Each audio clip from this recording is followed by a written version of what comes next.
ദൈവത്തിന് സ്തോത്രം ചെയ്യുന്നു. മനോഹരമായ ഈ സന്ധ്യാസമയം നമുക്ക് ദൈവവചനത്തിന് മുമ്പായി ഇപ്രകാരമായിരിക്കാൻ ദൈവമൊരുക്കിയ സമയത്തിനായും സാഹചര്യത്തിനായും ഞാൻ ദൈവത്തിന് സ്തോത്രം ചെയ്യുന്നു.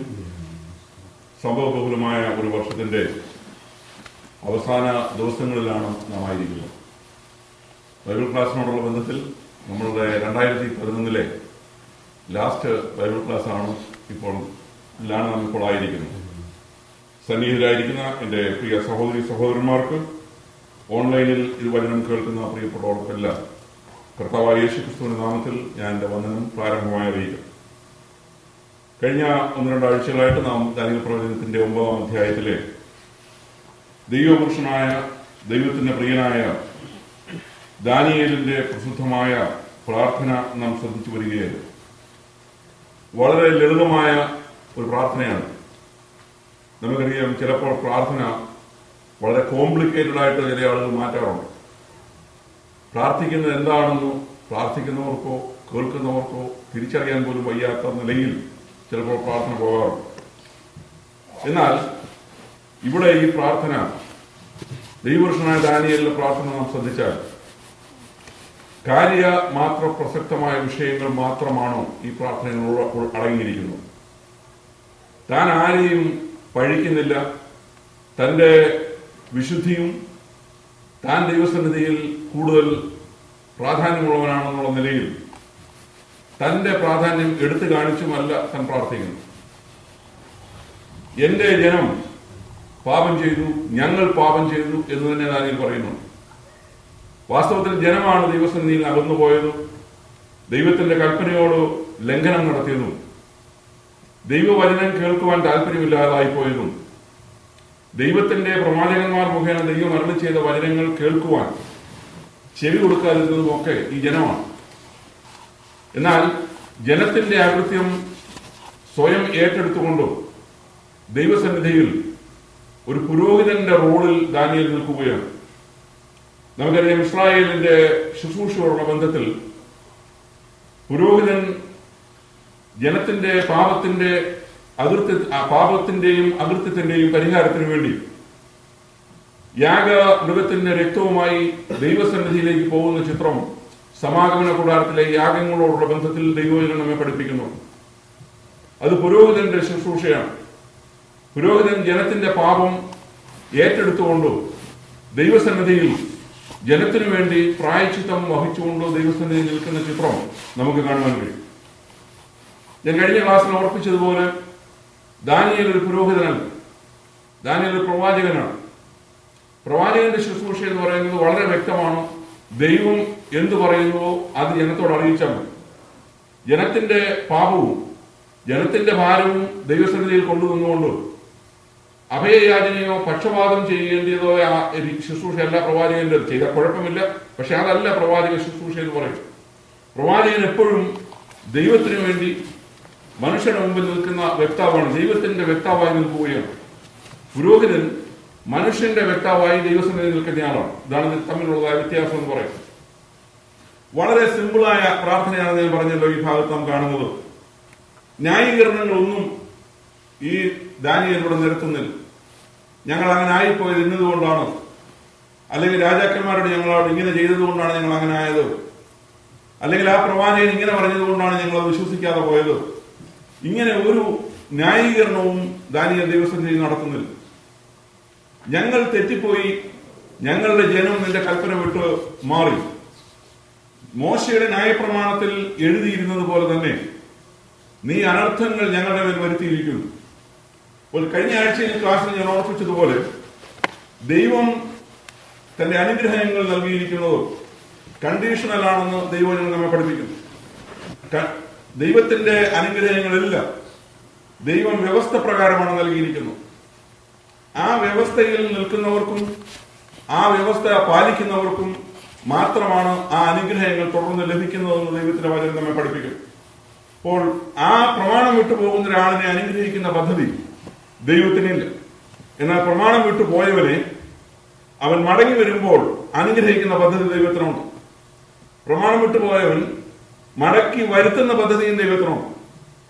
അപ്പോൾ ദൈവസന്നിധിയിൽ നിന്നും ഒരുവൻ അകന്നു പോകുമ്പോൾ അവൻ പോയതിനെ പോകട്ടെ എന്ന് പറഞ്ഞ് ദൈവം വിടുകയല്ല. അവനെ മടക്കി വരുത്തുവാൻ പഴയ നിയമത്തിലും നമുക്ക് ഉദാഹരണങ്ങൾ കാണുവാൻ, പുതിയ നിയമത്തിലുമാണ്. അപ്പോൾ ദൈവസന്നിധിയിൽ അകന്നു പോകുന്ന ഒരു മനുഷ്യൻ മടങ്ങി വരണം എന്നുള്ളതാണ് ദൈവത്തിന്റെ ആഗ്രഹം. അവനെ മടക്കി വരുത്തുന്നതിന് വേണ്ടി ദൈവം പല കാര്യങ്ങൾ ചെയ്തുകൊണ്ടേയിരിക്കുന്നു.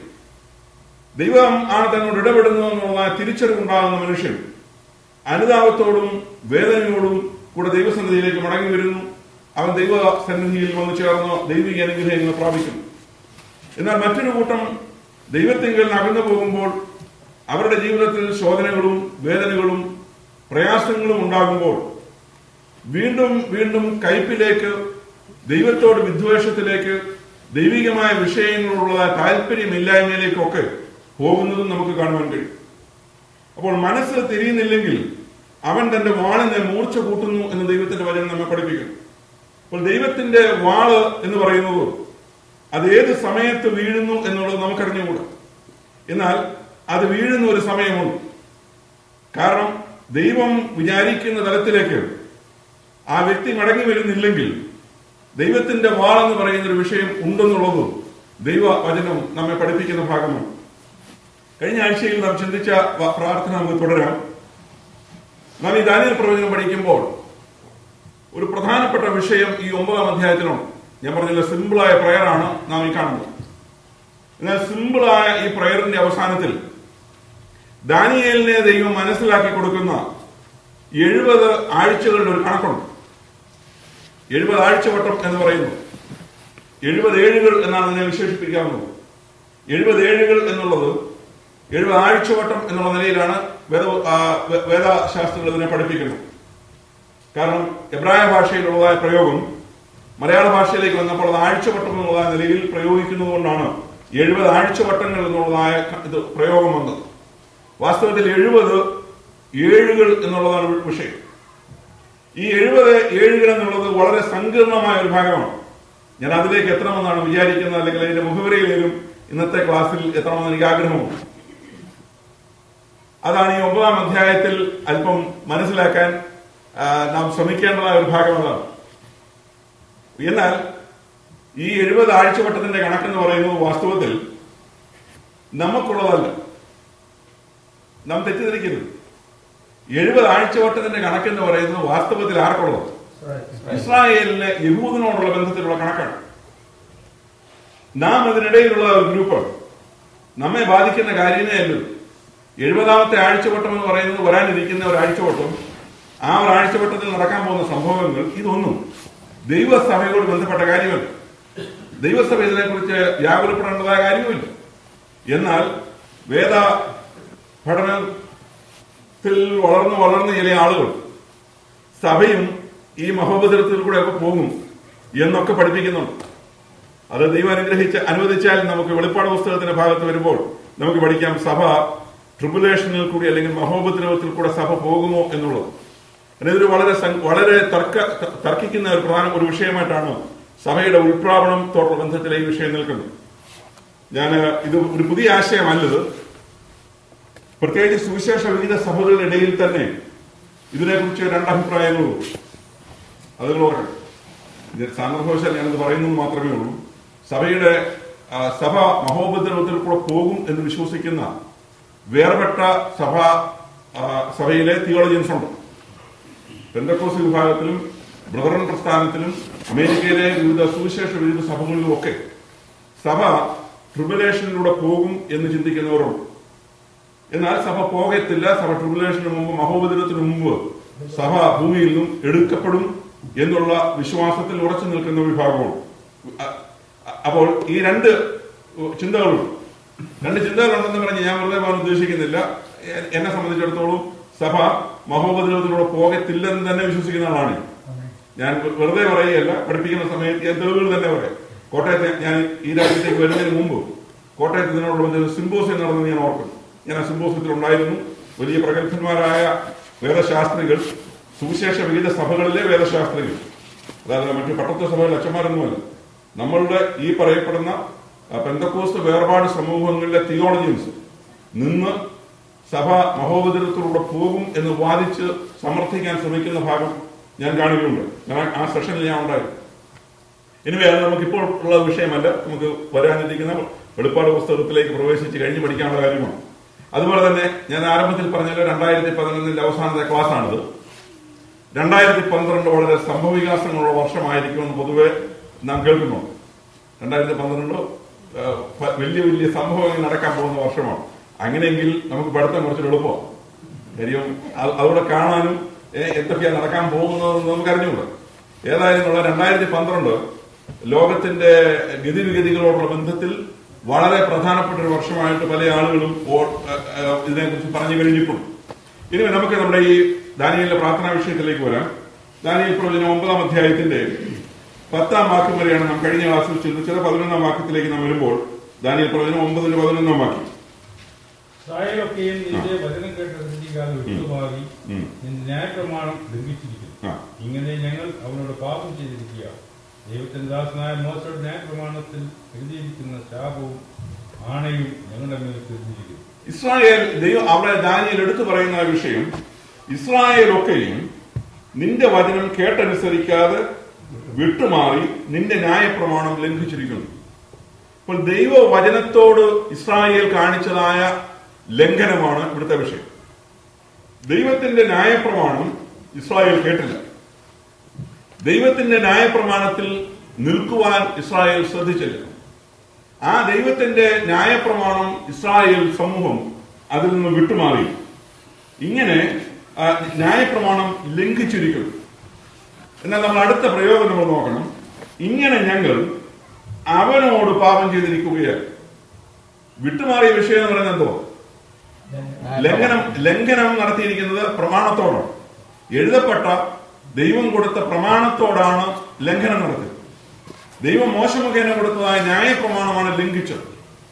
അപ്പോൾ ന്യായപ്രമാണം ലംഘിച്ചു, മോശ മുഖേന ലഭിച്ചതായ പ്രമാണം ലംഘിച്ചു എന്ന് പറയുമ്പോൾ പാപം ചെയ്തിരിക്കുന്ന ആരോടാണ്? ഞങ്ങൾ അവനോട് പാപം ചെയ്തു എന്നാണ്.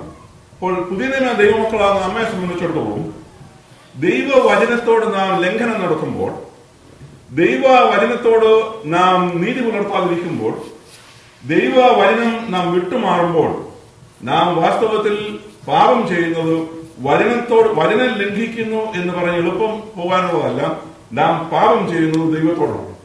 അപ്പോൾ ദൈവത്തിന്റെ വചനം, ദൈവത്തിന്റെ ന്യായപ്രമാണം, ദൈവത്തിന്റെ തിരുവെഴുത്തുകൾ. അപ്പോൾ ദൈവത്തിന്റെ തിരുവെഴുത്തുകൾ എന്ന് പറയുന്നതിന്റെ അതിന്റെ ഓദർ എന്ന് പറയുന്നത്, അതിന്റെ ആധികാരികത അത് ദൈവത്തിൽ നിന്നും പുറപ്പെട്ടു എന്നുള്ളതാണ്.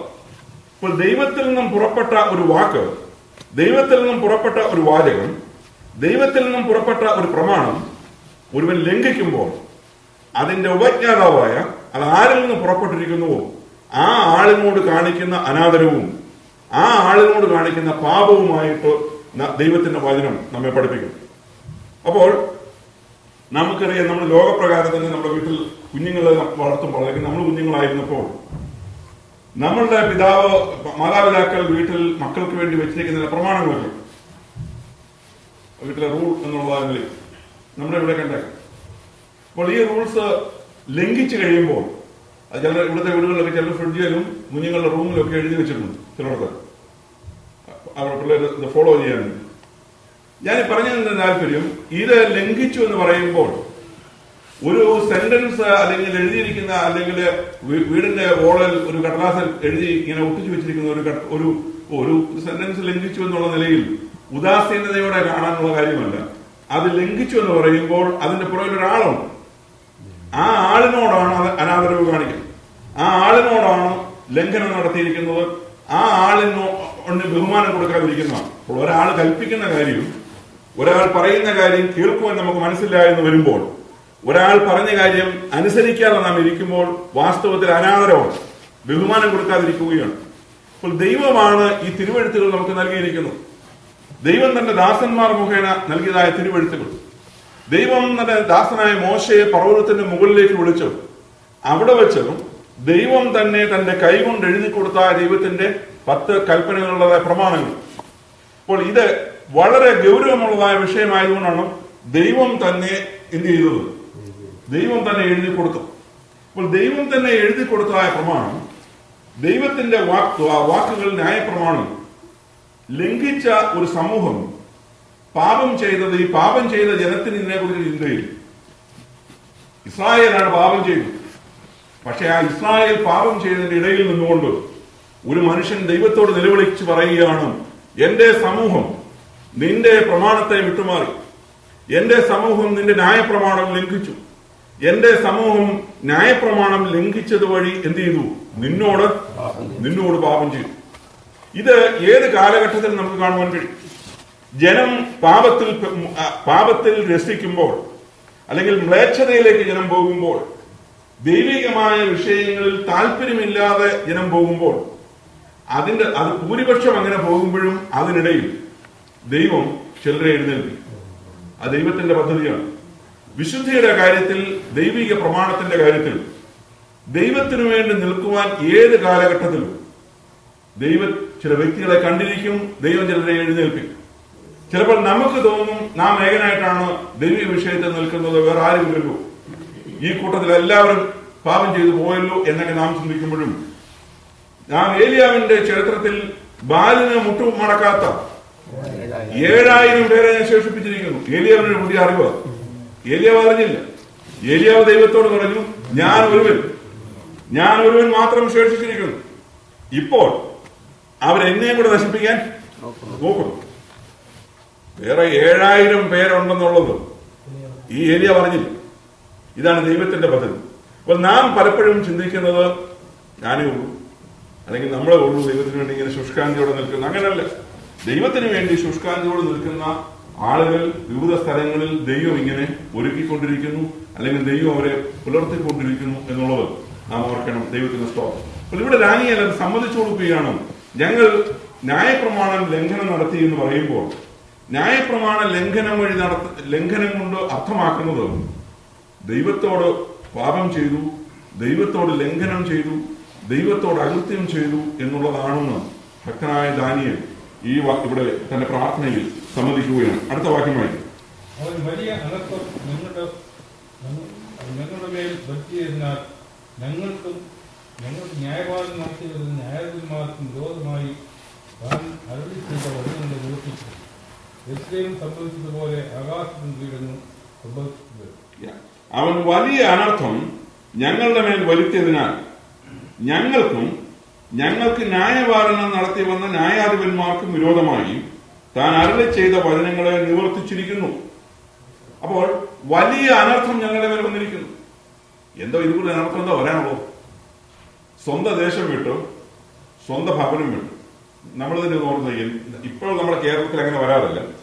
എന്റെ ചെറുപ്പത്തിൽ ഞാൻ സ്കൂളിൽ പഠിക്കുന്ന സമയത്തൊക്കെ കണ്ടിട്ടുണ്ടോ, ഉത്തർപ്രദേശിലും മറ്റു സ്ഥലങ്ങളിലൊക്കെ വെള്ളപ്പൊക്കം ഉണ്ടാകുന്ന സമയത്ത് അഭയാർത്ഥികളായ ആളുകൾ അവർ കുറച്ച് സാധനങ്ങൾ അരിക്കെട്ടി അവരുടെ അത്യാവശ്യ സാധനങ്ങളൊക്കെ ഇങ്ങനെ വരികയാണ്. അവർ നമ്മുടെയൊക്കെ അവിടെയുള്ളതായ മൈതാനങ്ങളിലോ അല്ലെങ്കിൽ ഏതെങ്കിലും ഉള്ള സ്ഥലങ്ങളിലൊക്കെ എന്ത് ചെയ്യുക, അവിടെ ക്യാമ്പ് ചെയ്യുക. അവിടെ വെച്ച് കുഞ്ഞുങ്ങളുണ്ടായി തൊട്ടിലിട്ട് ആട്ടുന്നതൊക്കെ ഞാൻ കണ്ടിട്ടുണ്ട്. അപ്പോൾ ഞാൻ പറഞ്ഞൊരു താല്പര്യം, അവരുടെ ആ സ്ഥലവും വിട്ട് ദേശവും വിട്ട് വേറൊരു ഭാഷക്കാരുടെ ഇടയിൽ വന്ന് ഭിക്ഷയെടുത്ത് ജീവിക്കുന്നുള്ള അനുഭവം നമുക്കിത് കാണുമ്പോൾ ശരിയാണോ? എന്നാൽ നമുക്കിതുപോലൊരു അവസ്ഥ വന്നാലെങ്കിലും നാം താമസിക്കുന്ന, ഇപ്പോൾ ഉദാഹരണം പറഞ്ഞാൽ നമ്മൾ ഈ താമസിക്കുന്ന സ്ഥലം ഹരിക്കേനുള്ള സ്ഥലമാണ്.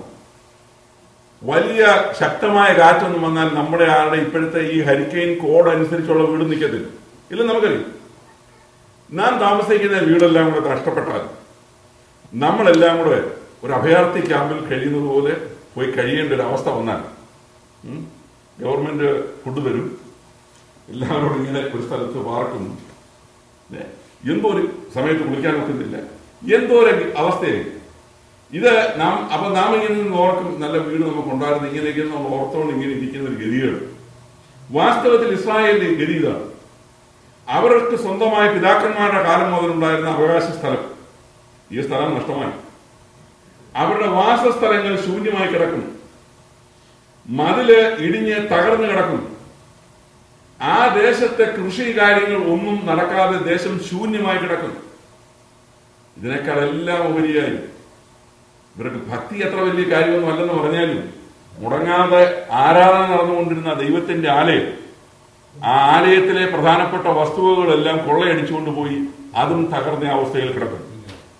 അപ്പോൾ ഇതിൽ കൂടുതൽ അനർത്ഥം എന്തോ വരാനിരിക്കുന്നത്.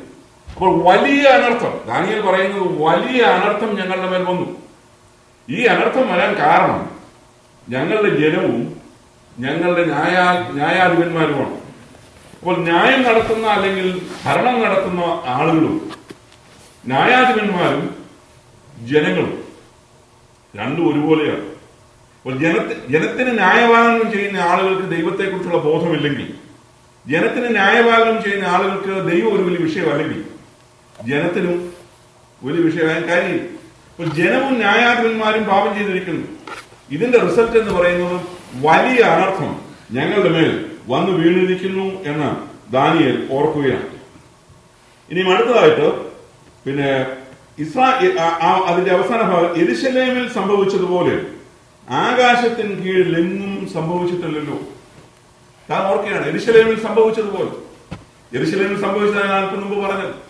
ദേവാലയം നഷ്ടപ്പെട്ട അവസ്ഥയിൽ, പാർപ്പിടങ്ങൾ ശൂന്യമായ അവസ്ഥയിൽ, തങ്ങളുടെ മക്കൾ അടിമകളായി പോയതായ അവസ്ഥയിൽ, അല്ലെങ്കിൽ ജനം ബാബിലോൺ പ്രവാസത്തിലേക്ക് പോയതായ അവസ്ഥയിൽ, ഇസ്രായേൽ ലോകത്തിന്റെ വിവിധ ഭാഗങ്ങളിലേക്ക് ചിതറപ്പെട്ടതായ അവസ്ഥയിൽ, കാർഷിക മേഖല തകർന്ന അവസ്ഥയിൽ, മൃഗസമ്പത്തുകൾ നഷ്ടമായ അവസ്ഥയിൽ, സകലതും തകർന്ന് ശൂന്യമായ അവസ്ഥയിൽ കിടക്കുന്ന യെരൂശലേമിൽ സംഭവിച്ചതുപോലെ മറ്റെങ്ങും സംഭവിച്ചിട്ടില്ലല്ലോ എന്ന് ദാനിയേൽ ഓർപ്പിക്കുന്നു.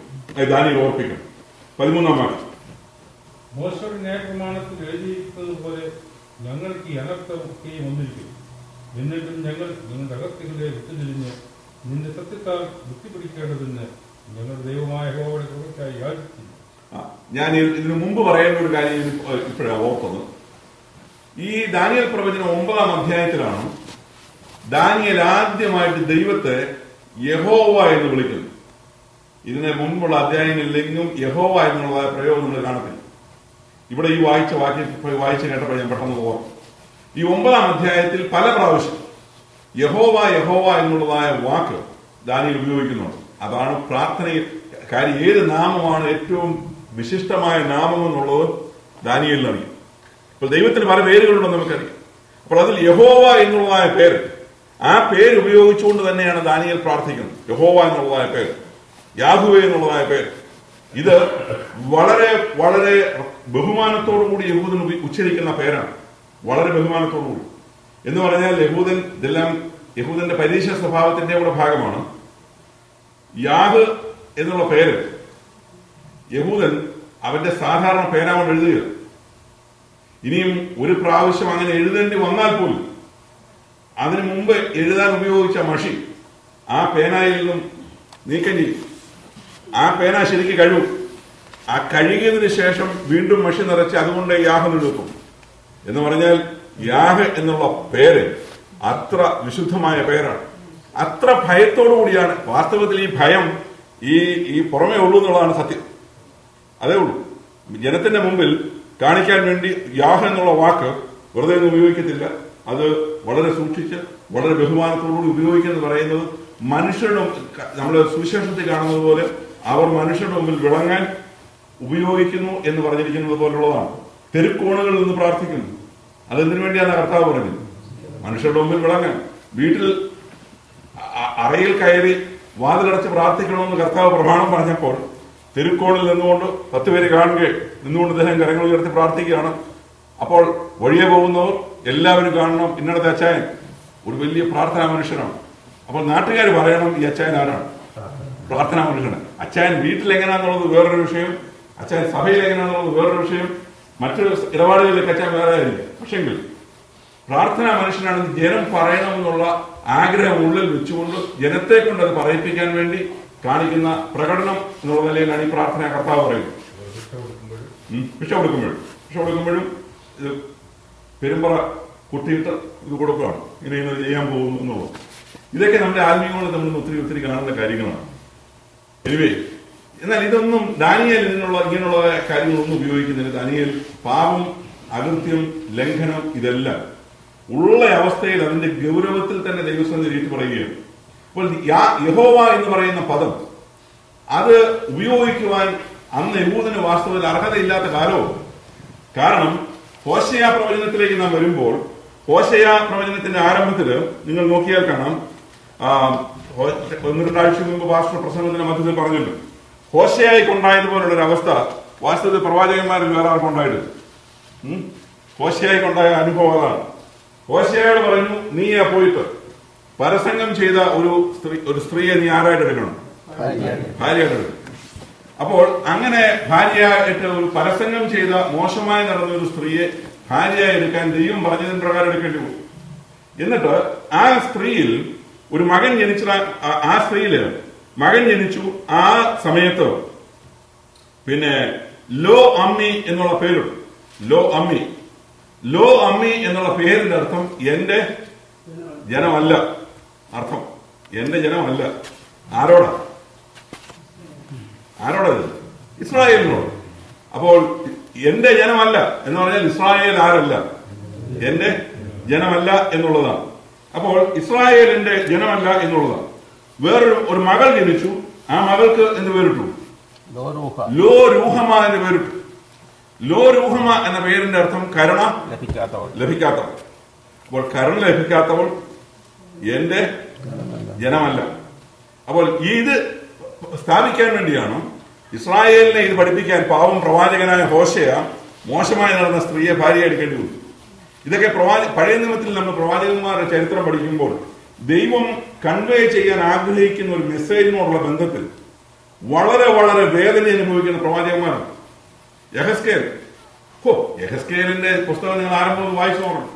യഹസ്കേല് പാചകം ചെയ്യാൻ ഉപയോഗിച്ച വിറവ് എന്തായിരുന്നു? വായിച്ചു നോക്കിക്കോ. അപ്പോൾ നമുക്ക് അറപ്പും വെറുപ്പും ഒക്കെ തോന്നും.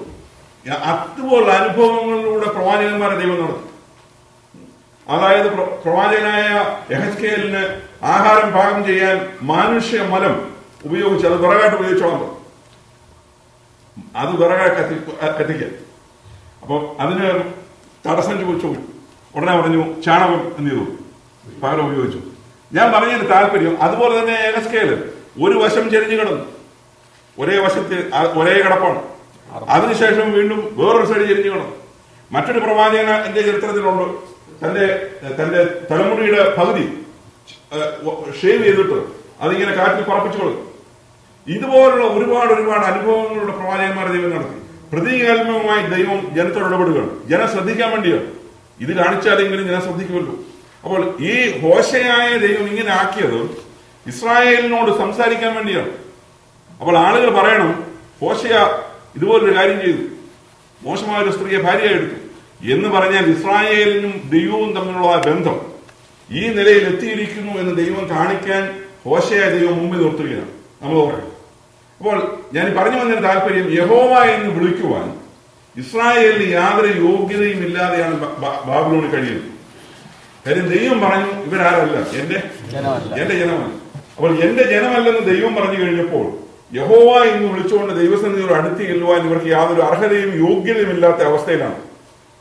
പക്ഷെ അവിടെയാണ് ഭക്തനായ ദാനിയേൽ ദൈവസന്നിധിയിൽ യഹോവ എന്നുള്ളതായ പദം തന്നെ ഉപയോഗിച്ച്. കാരണം ദൈവത്തോട് അടുക്കുവാൻ ഏറ്റവും മഹത്തായ ഏറ്റവും നല്ല പ്രയോഗം, നല്ല പേര് യഹോവ എന്നുള്ള പേരായതുകൊണ്ട് ഏറ്റവും മനോഹരമായ ആ പദം തന്നെ ദാനിയേൽ പ്രാർത്ഥനയിൽ ഉപയോഗിക്കുന്നത് നമുക്ക് കാണുവാൻ കഴിയും. അവിടെ 12-ാം വാക്യത്തില് ആ വലിയ അനർത്ഥം ഞങ്ങളുടെ മേൽ വരുത്തിയതിനാൽ ഞങ്ങൾക്ക് ന്യായപാലനം നടത്തി വന്ന ന്യായാധിപന്മാർക്കും വിരോധമായി താൻ അരുളി ചെയ്ത വചനങ്ങളെ നിവർത്തിച്ചിരിക്കുന്നു. യെരൂശലേമിൽ സംഭവിച്ചതുപോലെ ആകാശത്തിന് കീഴിൽ എങ്ങും സംഭവിച്ചിട്ടില്ലല്ലോ. 13-ാം വാക്യമായി മോശെ ന്യായപ്രമാണത്തിൽ എഴുതിയിരിക്കുന്ന പോലെ ഞങ്ങൾക്ക് ഈ അനർത്ഥം ഒക്കെ വന്നിരിക്കുന്നു. എന്നിട്ടും ഞങ്ങൾ ഞങ്ങളുടെ അകൃത്യങ്ങളെ വിട്ടുതിരിഞ്ഞ് സത്യത്താൽ ബുദ്ധി പഠിക്കേണ്ടതിന് ഞങ്ങളുടെ ദൈവമായ യഹോവയുടെ കൃപയ്ക്കായി യാചിച്ചില്ല. എന്തൊരവസ്ഥയാണെന്ന് നോക്കണം. അവിടെ പറയുന്നു വീണ്ടും, മോശയുടെ ന്യായപ്രമാണത്തിൽ എഴുതിയിരിക്കുന്നത് പോലെ ഞങ്ങൾക്ക് ഈ അനർത്ഥമൊക്കെയും വന്നിരിക്കുന്നു. വളരെ ക്ലിയറായി മോശയുടെ ന്യായപ്രമാണത്തിൽ എഴുതിയിട്ടുണ്ട്.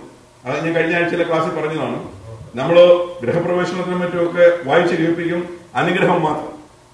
നിന്റെ അവിടെ അതിനോട് ചേർന്നതിനെ കിടപ്പുണ്ടോ, നീ ഇത് ചെയ്തില്ലെങ്കിൽ നിനക്ക് ഇന്നെല്ലാം ഭവിക്കും. അതിന്റെ നേരെ ഓപ്പോസിറ്റാണ്. നാം സാധാരണ ഗൃഹപ്രവേശനത്തിലും ഒക്കെ അനുഗ്രഹത്തിൻ്റെതായ വാക്യങ്ങൾ വായിച്ച് കേൾക്കുമ്പോൾ അതിന്റെ നേരെ ഓപ്പോസിറ്റ് അവിടെ എഴുതി വെച്ചിട്ടുണ്ട്. നീ ഇന്നത് ചെയ്തില്ലെങ്കിൽ നിനക്ക് ഇന്നതൊക്കെ ആയിരിക്കും വരാൻ പോകും. അപ്പോൾ മോശയുടെ ന്യായപ്രമാണത്തിൽ എഴുതിയിരിക്കുന്നത് പോലെ തന്നെ ഞങ്ങൾക്ക് ഭവിച്ചിരിക്കുന്നു. വന്നിരിക്കുന്നു. എന്നിട്ടും ഞങ്ങളുടെ അകൃത്യങ്ങളെ വിട്ടുതിരിഞ്ഞു. അപ്പൊ ഇവിടെ ഓർക്കണം, ഇവിടെ ദാനിയേലിൽ കൂടെ എന്ന് കൂടി ഞങ്ങൾ, അവരെന്ന് പറയുന്നില്ല, ഞങ്ങൾക്കിത് വന്നിരിക്കുന്നു. അപ്പൊ ദാനിയേൽ ജനത്തിന്റെ ഒരു വ്യക്തമായിട്ട് ദിവസം നിൽക്കുകയാണ്. അവിടെ അടുത്തതായിട്ട് ഞങ്ങളുടെ അകൃത്യങ്ങളെ എന്നിട്ടും ഞങ്ങളുടെ അകൃത്യങ്ങളെ വിട്ടുതിരിഞ്ഞ് നിന്റെ സത്യത്തിൽ ബുദ്ധി പഠിക്കേണ്ടതിന് ഞങ്ങളുടെ ദൈവമായ യഹോവയുടെ കൃപയ്ക്കായി യാചിച്ചില്ല. അപ്പോൾ ദൈവസന്നിധിയിലുള്ള ഒരു പ്രധാനപ്പെട്ട ഒരു ഘടകമാണ് കൃപ എന്ന് പറയുന്നത്. ദൈവത്തിന്റെ കൃപ അതാണ് അത് പുതിയ നിയമത്തിലെ ആശയമല്ല. കൃപാസനം എന്ന് പറയുന്നത് പഴയ നിയമത്തിലെ ആശയമാണ്. ദൈവത്തിന്റെ കൃപാസനം. അപ്പോൾ ദൈവസന്നിധിയിൽ പിതാവായ ദൈവത്തോട് ചേർന്ന് നിൽക്കുന്ന ഒരു മനോഹരമായ പദപ്രയോഗമാണ് കൃപ എന്ന് പറയുന്നത്. കൃപ, ഗ്രേസ് എന്നുള്ളതായ നിലയിൽ പുതിയ നിയമത്തിൽ ഉപയോഗിച്ചിരിക്കുന്നത്. കാരീസ് എന്നുള്ളതായ നിലയിലാണ് മൂലഭാഷയിൽ ഉപയോഗിച്ചിരിക്കുന്നത്. അർഹതയില്ലാത്തടത്ത് പകരപ്പെടുന്നതാണ് ദൈവത്തിന്റെ കൃപ എന്ന് പറയും. അപ്പോൾ ഈ ജനത്തിന് വാസ്തവത്തിൽ മോശയുടെ ന്യായപ്രമാണം ഞങ്ങൾ ലംഘിച്ചിരിക്കുന്നു, മോശയുടെ ന്യായപ്രമാണത്തിൽ എഴുതിയിരിക്കുന്നത് പോലുള്ളതായ അനർത്ഥങ്ങളാണ് ഞങ്ങളുടെ മേൽ വന്നിരിക്കുന്നു എന്ന് മനസ്സിലായി. അത്രയും മനസ്സിലായപ്പോൾ ദൈവമേ അവിടുത്തെ കൃപ ഞങ്ങളുടെ മേൽ ചൊരിയണമേ എന്നുള്ളതെന്ന് പറഞ്ഞാൽ മതിയായിരുന്നു. അത്രയും മാത്രമേ ദൈവം പ്രതീക്ഷിച്ചുള്ളൂ. മുഖം ദൈവത്തിങ്കിലേക്ക് ഒന്ന് തിരിച്ചിട്ടു. ദൈവമേ, ഞങ്ങൾ നിന്നോട് ലംഘനം ചെയ്തു. മോശയുടെ ന്യായപ്രമാണത്തിൽ എഴുതിയിരിക്കുന്നത് പോലെ നീ പറഞ്ഞത് തന്നെ നീ നിവർത്തിച്ചു. തെറ്റ് ഞങ്ങളുടേതാണ്. അവിടുത്തെ കൃപ ഞങ്ങളുടെ മേൽ ചൊരിയണമേ എന്ന് ദൈവസന്നിധിയിൽ കൃപയ്ക്കായി യാചിക്കുവാൻ ഈ ജനത്തിന് മനസ്സില്ല. അതാണ് ദാനിയേൽ പറയുന്നത്. എന്നിട്ടും അപ്പോൾ ഞങ്ങള് മോശയുടെ ന്യായപ്രമാണത്തിൽ എഴുതിയിരിക്കുന്നതാണ് ഞങ്ങൾക്ക് സംഭവിച്ചത്. തിരുവെഴുത്തുകളെ പരിശോധിക്കുന്നവർക്ക് വാസ്തവത്തിൽ മനസ്സിലായേന് എന്തുകൊണ്ട് നമുക്കിത് ഭവിച്ചു. എന്തുകൊണ്ട് നമുക്കിത് ഭവിച്ചു എന്ന് ചോദിച്ചാൽ വളരെ വ്യക്തമാണ്. പ്രമാണം വിട്ടുപോയതുകൊണ്ട്, പ്രമാണം അനുസരിക്കാഞ്ഞതുകൊണ്ട്, ദൈവത്തിന്റെ കൽപ്പനകളെ നിസ്സാരമായി തള്ളിക്കളഞ്ഞതുകൊണ്ട് ആണ് സംഭവിച്ചത്. പരിഹാരമാർഗം എന്താണ്? കൃപയ്ക്കായി യാചിക്കുക. ഇതാണ് പുതിയ നിയമത്തിൽ പൗലോസ് പറയുന്നത്. തത്സമയത്തെ കൃപയ്ക്കായി നാം എന്ത് ചെയ്യുക? കൃപാസനത്തോടടുത്ത് വരിക. നമ്മളാരും പെർഫെക്റ്റ് അല്ല, നമ്മളാരും. എന്നാൽ നമ്മളെ പെർഫെക്റ്റ് ആക്കി നടത്തുവാൻ കഴിയുന്ന ഒരു ദൈവമാണ്. നമുക്ക് ആവശ്യമായ കൃപ പകരുന്ന ഒരു കർത്താവുണ്ട്. ആ കൃപ പ്രാപിക്കുവാൻ, ആവശ്യമുള്ളവന് കൊടുക്കുവാൻ അവന്റെ സന്നിധിയിൽ മതിയാവോളം കൃപയുണ്ട്. പക്ഷെ അത് പ്രാപിക്കുവാൻ ധൈര്യത്തോടെ നാം എവിടെ ചെല്ലണം? കൃപാസനത്തിലേക്ക് ചെല്ലണം. പക്ഷെ അതിൽ മനസ്സില്ലെന്നുള്ളെങ്കിലും. അപ്പോൾ കൃപ പ്രാപിക്കുവാൻ കൃപാസനത്തിലേക്ക് അടുത്ത് എന്ന് ദൈവകൃപയ്ക്കായി യാചിക്കുവാൻ. അപ്പോൾ ദൈവസന്നിധിയിൽ കൃപയ്ക്ക് വേണ്ടി ചെല്ലുക എന്ന് പറയുമ്പോൾ നമ്മളെ തന്നെ താഴ്ത്തിയെങ്കിലേ അങ്ങോട്ട് ചെല്ലാനൊക്കെ. നമ്മളുടെ ഈഗോ എന്ന് പറയാൻ നമ്മുടെ വ്യക്തിത്വം അല്ലെങ്കിൽ നമ്മൾ എന്തൊക്കെയാണെന്നുള്ളതായ ചിന്ത, ആ തോന്നൽ ഒക്കെ താഴ്ത്തി വെച്ചിട്ട് മാത്രമേ ദൈവസന്നിധിയോട് എടുക്കാനുള്ളൂ. അതുകൊണ്ടാണ് ചുങ്കക്കാരന്റെ പ്രാർത്ഥനയിൽ നമ്മളത് കാണുന്നത്. ചുങ്കക്കാരൻ ദൈവസന്നിധിയിൽ എന്ത് ചെയ്തു? അവൻ കവിണ്ണു വീണു. അവൻ വരെ യാതൊന്നും നോക്കാനില്ല, ഇടവോ വലവോ നോക്കിയില്ല. അവൻ കവിണ്ണു വീണ് ദൈവസന്നിധി. പാപിയായതിനോട് കരുണയുണ്ടാകണമേ എന്ന് പറഞ്ഞ് അവൻ നിലവിളിച്ചു. അതേസമയം പരീശൻ അവിടെ നിൽപ്പുണ്ട്. പരീശൻ അവിടെ നിന്നു. അവിടെ ഒരേ നിൽപ്പിൽ തന്നെ നിന്നു. ദൈവസന്നിധിയിൽ നിന്നു. ദൈവത്തോട് തന്നോട് തന്നെ ഇങ്ങനെ പ്രാർത്ഥിച്ച് പറഞ്ഞു. നമുക്കത് അറിയാവുന്ന ഭാഗമാണ് ഞാൻ പറഞ്ഞതും. എന്നാൽ കരുണയും കൃപയും ഏറ്റുവാങ്ങി ആര് പോയി? ചുങ്കക്കാരനോട് നിന്നു. ഇത് തന്നെയാണ് ദൈവസന്നിധിയിൽ നാം വരുമ്പോൾ. ദൈവസന്നിധിയിൽ മതിയാകും കൃപയുടെ സാഗരം എന്നാണ് നാം ഇതിനെ വിശേഷിപ്പിക്കുന്നത്. ദൈവത്തിന്റെ കൃപ തീർന്നു പോകുന്നില്ല. ഒരാൾക്ക് കൂടുതൽ കൃപയായിരിക്കാൻ വേണ്ടി അവന്റെ വിഷയത്തോടുള്ള ബന്ധത്തിൽ മറ്റൊരാൾക്ക് അത്രയും കൃപയുടെ ആവശ്യമില്ലായിരിക്കും. ഓരോരുത്തർക്കും ആവശ്യമായ കൃപ പകർന്നു കൊടുക്കത്തക്കവണ്ണം കൃപാസനം എന്ന് പറയുന്നത് നമുക്ക് വേണ്ടി തുറന്നിരിക്കുക.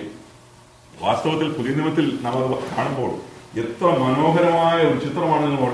നമുക്ക് ദൈവം അനുവദിച്ചാൽ ഏതെങ്കിലും ഒരു സമയത്ത് സമാഗമന കൂടാരം ഒന്ന് പഠിക്കണമെന്ന് ആഗ്രഹം. അത് ഏതെങ്കിലും കർത്താവ് വരാൻ താമസിച്ചാലുള്ള ഫ്യൂച്ചർ പ്ലാനിലുള്ളതാണ്. സമാഗമന കൂടാരം ഒന്ന് പഠിക്കാനുള്ളത്. ആ കൃപാസനം എന്ന് പറയുന്നത് എത്ര മനോഹരമായ ഒരു ഭാഗമാണ്. ആ കൃപാസനത്തിലേക്ക് മഹാപുരോഹിതൻ പോലും വർഷത്തിൽ ഒരിക്കൽ വളരെ ഒരുക്കത്തോടും വളരെ വിശുദ്ധിയുടെ പ്രമാണങ്ങളെല്ലാം പാലിച്ച് അതിന്റെ ദൈവം പറഞ്ഞിരിക്കുന്ന കാര്യങ്ങൾ എല്ലാം ഉൾക്കൊണ്ട് വളരെ ഭയത്തോടും വളരെ ഭക്തിയോടും വർഷത്തിൽ ഒരിക്കൽ, പുരോഹിതനല്ല മഹാപുരോഹിതൻ മാത്രം പ്രവേശിക്കുന്ന സ്ഥലമാണ് ദൈവത്തിന്റെ കൃപാസനം എന്ന് പറയും. ദൈവത്തിന് സ്തോത്രം. എന്നാൽ പുതിയ നിയമത്തിൽ ഇതിനൊന്നും ഒരു യോഗ്യതയുമില്ലാത്ത നമുക്ക് അകൃത്യത്തിൽ നാം എല്ലാവരും പാപം ചെയ്ത് ദൈവതേജസ് നഷ്ടപ്പെട്ടതായ നിലയിൽ കഴിയുന്നതായ നാം ലോകപ്രകാരം പ്രശംസിപ്പാനോ യാതൊരു യോഗ്യതയുമില്ലാതിരുന്ന നാം നമുക്ക് എപ്പോഴും കയറി ചെല്ലാവുന്ന ഒരു സ്ഥലമായിട്ടാണ് പുതിയ നിയമം കൃപാസനത്തെ നമ്മുടെ മുമ്പിൽ കാണിക്കുന്നത്. എപ്പോഴും അതിന് വേറൊരു ഇടനിലക്കാരന്റെ ആവശ്യമില്ല. ഒരു പാസ്റ്ററുടെയോ അച്ഛന്റെയോ അല്ലെങ്കിൽ ഒരു എൽഡറിന്റെയോ ഒരു വ്യക്തിയുടെയും സഹായം കൂടാതെ ധൈര്യത്തോടെ ഒരു വ്യക്തിക്ക് കയറി ചെന്ന് ദൈവസന്നിധിയിൽ വീണു ദൈവമേ എന്നോട് കൃപയുണ്ടാകണമേ എന്ന് പറയത്തക്കവണ്ണം 24 hours തുറന്നു കിടക്കുന്ന ഒരു സ്ഥലമായിട്ടാണ് ദൈവവേദന്റെ മുമ്പിൽ പുതിയ നിയമത്തിലെ കൃപാസനം കിടക്കുന്നത്. പക്ഷേ ഈ കൃപാസനത്തിലേക്ക് പോകാൻ പലപ്പോഴും നമുക്ക് മടിയാന്നുള്ളത്. വാസ്തവത്തിൽ പാപം എന്ന് പറയുന്ന വിഷയത്തിൽ നാം എല്ലാവരും അറിഞ്ഞും അറിയാതെയും പാപം ചെയ്യും, വീണ്ടും വീണ്ടും ചെയ്യും എല്ലാവരും. പക്ഷെ പാപം ചെയ്ത് കഴിഞ്ഞാൽ പാപത്തിന്റെ പരിഹാരം എന്ന് പറയുന്നതും ഇനി മറ്റൊരു യാഗം അവശേഷിക്കുന്നില്ല. എന്നാൽ എന്റെ കർത്താവ് എനിക്ക് വേണ്ടി മരിച്ചു എന്നുള്ളതും ആ കൃപാസനത്തിന്റെ അടുക്കലേക്ക് ചെന്നു എന്നെ കഴുകണമേ, എന്നെ ശുദ്ധീകരിക്കണമേ, എന്നെ വെടിപ്പാക്കണമേ എന്നുള്ള നിലയിൽ ചെന്ന് കൃപാസനത്തിന്റെ മുമ്പിൽ വീണാൽ പരിഹാരം ലഭിക്കാത്ത ഒരു പാപവും ദൈവജനത്തിൽ പറയുന്നില്ല, ഒരു പാപവും. പക്ഷെങ്കിൽ ഈ കൃപാസനം 24 നമുക്ക് പറ്റിയിരിക്കുന്ന കുഴപ്പമെന്ന് പറയുന്നത് എപ്പോഴും അവൈലബിൾ ആയിട്ടുള്ള കാര്യങ്ങൾക്ക് വില നമുക്ക് കുറവാണ്. അതാണ് നമുക്ക് വന്നിരിക്കുന്നത്. നാം ചിന്തിച്ചു നോക്ക്, അറബ് നാട്ടിലോ അല്ലെങ്കിൽ ചൈനയിലോ ഉള്ള ആളുകൾക്ക് വചനത്തോടുള്ള തീഷ്ണത നമുക്കില്ല. നിങ്ങൾ നിശ്ചയമായി ഉള്ളവരാണ്. അല്ലെങ്കിൽ ബുധനാഴ്ച വൈകിട്ട് ജോലിയും കഴിഞ്ഞ് ഈ ബന്ധപ്പാടുകൾ ഏത് മുമ്പിൽ ഇങ്ങനെ ചെയ്യുന്ന കാര്യമില്ല, നിങ്ങളെ അപ്രീഷിയേറ്റ് ചെയ്യും. ഞാൻ പറഞ്ഞത് അതേസമയം ഇപ്പോൾ വീട്ടിൽ വെറുതെ ഇരിക്കുന്ന ആളുകളുണ്ട്, വെറുതെ ഇപ്പോൾ വീട്ടിൽ TV കണ്ടുകൊണ്ടിരിക്കുന്ന ആളുകളുണ്ട്. അവരുടെ ചോയ്സാണ്. എനിക്ക് അതിനകത്തൊന്നും വിഷയമുള്ള കാര്യമില്ല. എനിക്ക് എന്നെ സംബന്ധിച്ച് അതിന്റെ പ്രശ്നമേ അല്ല അതൊന്നും. ഞാൻ പറഞ്ഞത് അതേസമയം ചൈനയിലും മുസ്ലിം രാജ്യങ്ങളിലും വചനത്തിന്റെ ഒരല്പമെങ്കിലും കേൾക്കുവാൻ വേണ്ടി ഹൃദയം വെമ്പുന്ന ആളുകളുണ്ട്. കാര്യം അവർക്ക് അത് വിലയുള്ളതായതുകൊണ്ട്. കാര്യം അവർക്ക് വളരെ വളരെ അപൂർവമായി മാത്രം ലഭിക്കുന്ന ഒരു വസ്തുവായതുകൊണ്ട്. അപ്പോൾ നമുക്കിതിങ്ങനെ ഞായറാഴ്ച കിട്ടും, ബുധനാഴ്ച കിട്ടും, ഞായറും വെള്ളി ശനി സ്പെഷ്യൽ മീറ്റിംഗ് വെച്ചാൽ അവിടെ കിട്ടും, ശനിയാഴ്ച രാവിലെ സഹോദരിമാരുടെ യോഗത്തിൽ കിട്ടും, മെൻസ് മീറ്റിംഗ് ഉണ്ടെങ്കിൽ അവിടെ കിട്ടും, സൺഡേ സ്കൂളിൽ കിട്ടും, ഞായറാഴ്ച 2 ദിവസം കൊണ്ട് അവിടെ കിട്ടും. പിന്നെ കേൾക്കാൻ അങ്ങോട്ട് നോക്കിയാൽ നമുക്ക് ഏതെല്ലാം മാധ്യമങ്ങളോട് നമുക്ക് കേൾക്കാനാണ്. അപ്പോൾ വചനമെന്ന് പറയുന്നത് വാസ്തവത്തിൽ നമുക്ക് അതിനോടുള്ള കൊതി, അതിനോടുള്ള ആർത്തി നമുക്ക് കുറഞ്ഞു വരുന്നു എന്നതാണ് സത്യം. വചനം കേൾക്കുവാനും നമ്മുടെ ആരാധന സംവിധാനം തന്നെ നിങ്ങൾ നോക്കി, നമ്മുടെ ഒരു ലോക്കൽ സഭയുടെ കാര്യം തന്നെയല്ല ഞാൻ പറയും. ആഗോള വ്യാപകമായി പ്രത്യേകിച്ച് ഈ പരിഷ്കൃത രാജ്യങ്ങളിൽ ദൈവവചനത്തോടുള്ള താല്പര്യം കുറഞ്ഞു വരികയാണ്. പ്രൈസ് ആൻഡ് വർഷിപ്പാണ് പ്രധാനപ്പെട്ട വിഷയം. ദൈവസന്നിധിയിൽ വന്നു കഴിഞ്ഞിട്ട് കരങ്ങൾ ഉയർത്തി കുറെ നേരം നിന്ന് വർഷിപ്പ് നടത്തുന്നതാണ് ഏറ്റവും പ്രധാനപ്പെട്ടതായിട്ട് കരുതുന്ന ഒരു തലമുറയുടെ നടുവാൻ നമ്മൾ എത്തിയിരിക്കും. അതിനുശേഷം അവിടെ നിന്ന് ഇറങ്ങി എതിരെ പോകുന്നത് പോലും പറഞ്ഞുകൂടും, എന്തോ പരിപാടി എന്ന് പോലും പറഞ്ഞുകൂടും. ഈ ഒരുപാട് ഉദാഹരണങ്ങൾ ഞാൻ അതിലേക്കൊന്നും പോകുന്നില്ല. ഞാൻ പറഞ്ഞത് അതേസമയം നിശ്ചയമായും ദൈവസന്നിധി പാട്ടുണ്ട്, ഉപകരണങ്ങളുണ്ട്, ആരാധനയിൽ അതൊക്കെ ആവശ്യമുള്ള കാര്യങ്ങളാണ്. എന്നാൽ ദൈവസന്നിധിയിൽ ഏറ്റവും പ്രധാനപ്പെട്ട ഒരു ഭാഗം എന്ന് പറയുന്നത് കർത്താവിന്റെ വചനമാണ്, ദൈവത്തിന്റെ വചനമാണ്. പക്ഷെങ്കിൽ നാം ഇന്ന് മൊത്തത്തിൽ നോക്കിയാൽ ബഹുഭൂരിപക്ഷം സ്ഥലങ്ങളിലും സഭാ ആരാധനകളിൽ കൂട്ടായ്മകളിൽ വചനമെന്ന് പറയുന്ന വചന ശുശ്രൂഷയുടെ സമയമാണ് കുറഞ്ഞു വന്നുകൊണ്ടിരിക്കുന്നത്. മനുഷ്യനോട് താല്പര്യമില്ലാതായിക്കൊണ്ടിരിക്കുകയാണ്. എന്നാൽ അതിനിടയിൽ താല്പര്യമുള്ള ഒരു കൂട്ടം ആളുകൾ ദൈവവചനം കേൾക്കുന്നു, പഠിക്കുന്നു, സെൽഫ് സ്റ്റഡി ചെയ്യുന്നു, അതോടൊപ്പം ദൈവത്തിന് സ്തോത്രം. പക്ഷെ പൊതുവെ വചന കേൾവി എന്ന് പറയുന്നതിനോട് മനുഷ്യന് താല്പര്യം കുറഞ്ഞു വരുന്നു എന്നുള്ളതാണ്.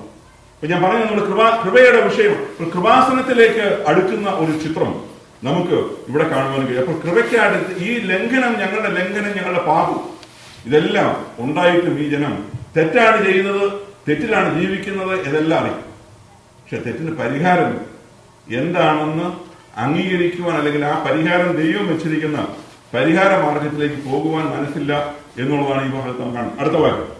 അതുകൊണ്ട് യഹോവ അനർത്ഥനായി ജാഗരിച്ചിരുന്ന് അത് ഞങ്ങളുടെ മേൽ വരുത്തിയിരിക്കുന്നു. ഞങ്ങളുടെ ദൈവമായ യഹോവ താൻ ചെയ്ത സകല പ്രവൃത്തികളിലും നീതിമാനാകും. ഞങ്ങളോ അവന്റെ വചനം കേട്ടനുസരിച്ചില്ല. അതുകൊണ്ട് യഹോവ അനർത്ഥത്തിനായി ജാഗരിച്ചിരുന്നു. അപ്പോൾ ഈ ജനത്തിന്റെ മേൽ അനർത്ഥം വരാൻ വേണ്ടി ഇങ്ങനെ ദൈവം നോക്കിക്കൊണ്ട് ജാഗരിച്ചുകൊണ്ടിരുന്നു. ആ വാക്കതാണ്, ജാഗരിച്ചുകൊണ്ടിരുന്നു, ശ്രദ്ധിച്ചുകൊണ്ടിരിക്കുകയാണ് ഈ ജനത്തിന്റെ മേൽ അനർത്ഥം വരണം. അപ്പോൾ ദൈവം ഈ ജനത്തിന്റെ മേൽ അനർത്ഥം വരുന്നത് ഇങ്ങനെ ശ്രദ്ധിച്ചുകൊണ്ടിരിക്കുകയാണ്, നോക്കിക്കൊണ്ടിരിക്കുകയാണ്. കാരണം അതാണ് ഞാൻ ആരംഭത്തിലെ പറഞ്ഞത്, ദൈവസന്നിധി വിട്ടുപോകുന്ന ഒരുത്തന്റെ മേൽ അവനെ മടക്കി വരുത്തുന്നതിനുള്ള പദ്ധതി ദൈവത്തിനുണ്ട്. അപ്പോൾ ഒന്ന് കൊടുത്തിട്ട് വരുന്നുണ്ടോ എന്ന് നോക്കും, വീണ്ടും തിരിച്ചു വരും. പക്ഷെ പലപ്പോഴും നമ്മുടെ ജീവിതത്തിൽ ഈ ബുദ്ധിമുട്ടുകളും പ്രയാസങ്ങളൊക്കെ വരുമ്പോൾ സ്വാഭാവികമായിട്ടും ദൈവത്തിലേക്ക് ഒന്ന് ശ്രദ്ധിക്കാനുള്ള ഒരു പ്രേരണ ഉണ്ടാകേണ്ടത്. ഞാൻ ഒരിക്കൽ ഈ ക്ലാസ്സിൽ പറഞ്ഞാൽ നിങ്ങൾ പണ്ട് ഒരു ബിൽഡിംഗ് പണിയുന്ന സമയത്ത് ആ ബിൽഡിംഗ് പണിതുകൊണ്ടിരുന്ന ആളിന്റെ ഒരു ചൂട് താഴെ പോയി. അപ്പോൾ അദ്ദേഹം ഇങ്ങനെ അല്പം ഉയരത്തിൽ നിന്നും പണിയുകയാണ്.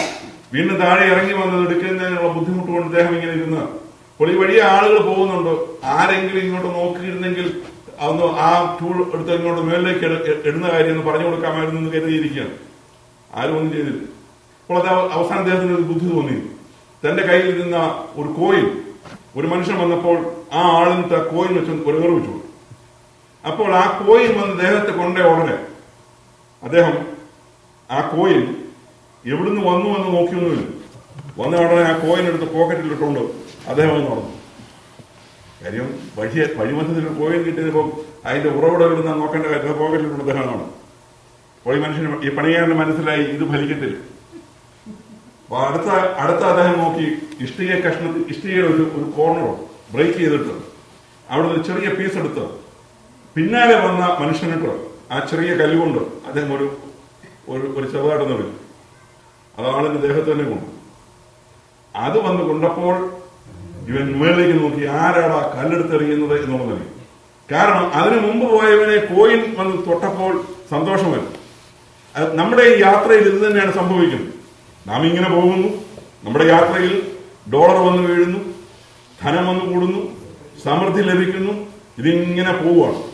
എന്നാൽ ഇതിന്റെ നേരെ ഒരു തിരിച്ചടി നമുക്കുണ്ടാകുമ്പോൾ, കഴിഞ്ഞ ആഴ്ച നമ്മൾ കേട്ട പോലെ ജോലി നഷ്ടപ്പെടുന്ന അനുഭവം, സാമ്പത്തികമായ ബുദ്ധിമുട്ട്, ശാരീരികമായ അസ്വസ്ഥത, രോഗം, പ്രതിസന്ധി, നമ്മൾ വിചാരിക്കുന്ന പദ്ധതികളൊക്കെ പരാജയപ്പെടുന്ന സാഹചര്യം, ഇതൊക്കെ വരുമ്പോഴാണ് നമുക്ക് സാധാരണ നിലയിൽ ദൈവത്തെക്കുറിച്ചുള്ള ചിന്ത അപ്പോഴൊരു മറണ്ടത്.